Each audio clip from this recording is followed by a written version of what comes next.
आपको उल्लू और साहूकार की कहानी सुनाते हैं। दोस्तों, काफी समय पहले की बात है। किसी गांव में एक ठाकुर साहब रहते थे। उनके पास बहुत सारे जानवर थे।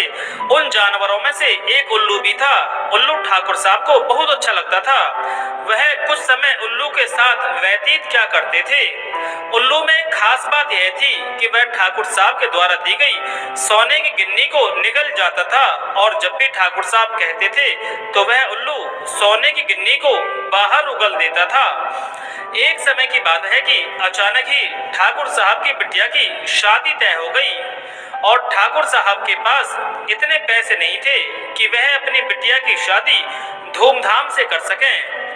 वह पास में ही रहने वाले एक साहूकार के पास गए और बोले कि मुझे 10,000 रुपए चाहिए, क्योंकि मैं मेरी बिटिया की शादी करना चाहता हूँ और पैसा होगा तभी मैं उसकी शादी कर सकता हूँ। अभी मेरे पास रुपए नहीं हैं। उस जमाने में 10,000 रुपए बहुत ज्यादा हुआ करते थे।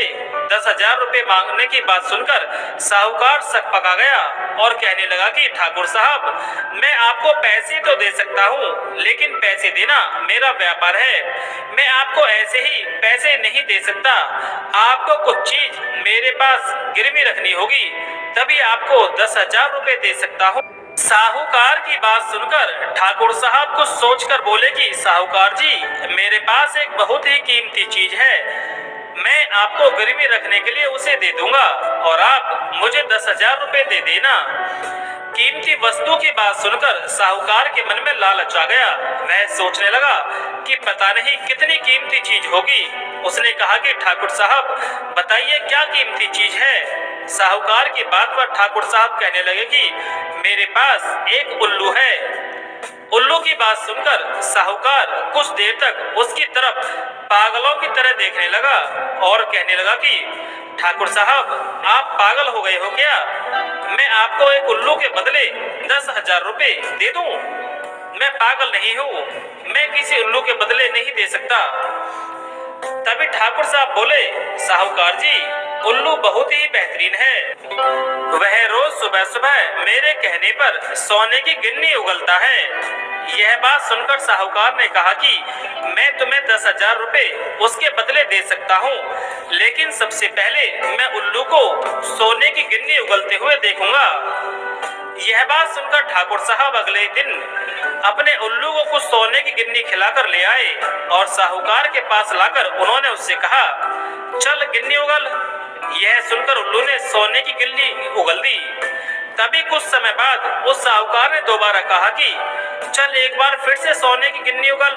तब भी उल्लू ने सोने की गिन्नी उगल दी, और फिर साहूकार को विश्वास हो गया कि उल्लू तो बड़े काम का है, यह तो रोजाना सोने की गिन्नी उगलता है, मैं तो अमीर बन जाऊंगा। साहूकार ने उल्लू के बदले उन ठाकुर साहब को 10,000 रुपए दे दिए। अगले दिन साहूकार ने उल्लू से कहा कि गिन्नी उगल, तो उल्लू ने एक गिन्नी उगल दी। उससे अगले दिन फिर साहूकार ने उल्लू से कहा कि चल जल्दी एक गिन्नी उगल, तो उल्लू ने एक गिन्नी और उगल दी। इसके अगले दिन साहूकार ने फिर से उल्लू से वही बात कही, तो उल्लू को साहूकार ने जो खिलाया था वह उगल दिया। अब रोजाना जो कुछ भी साहूकार उसे खिलाता तो उल्लू वही उगल देता। अब साहूकार बहुत ही गुस्सा हो गया और सोचने लगा कि ठाकुर ने मुझे बेवकूफ बनाया है। उसने ठाकुर को अपने यहाँ पर बुलाया और कहा, ठाकुर जी, आपने अपना उल्लू देकर अपना उल्लू सीधा किया है, मुझे बेवकूफ बनाया है। यह अब गिन्नी नहीं उगलता, जो इसे खिलाते हैं यह वही उगल देता है। उस साहूकार की बात पर ठाकुर साहब कहने लगे, तुमने तो उल्लू को खिलाया है, वह वही तो उगलेगा, गिन्नी कैसे उगलेगा? बात कहकर ठाकुर जी हंसते हंसते वहां से चले गए और साहूकार अपना माथा पटकता रह गया। दोस्तों, उम्मीद करते हैं कि कहानी आपको बहुत पसंद आई होगी। अगर ये कहानी आपको पसंद आई है तो इस वीडियो को लाइक करें, अपने दोस्तों में शेयर करें।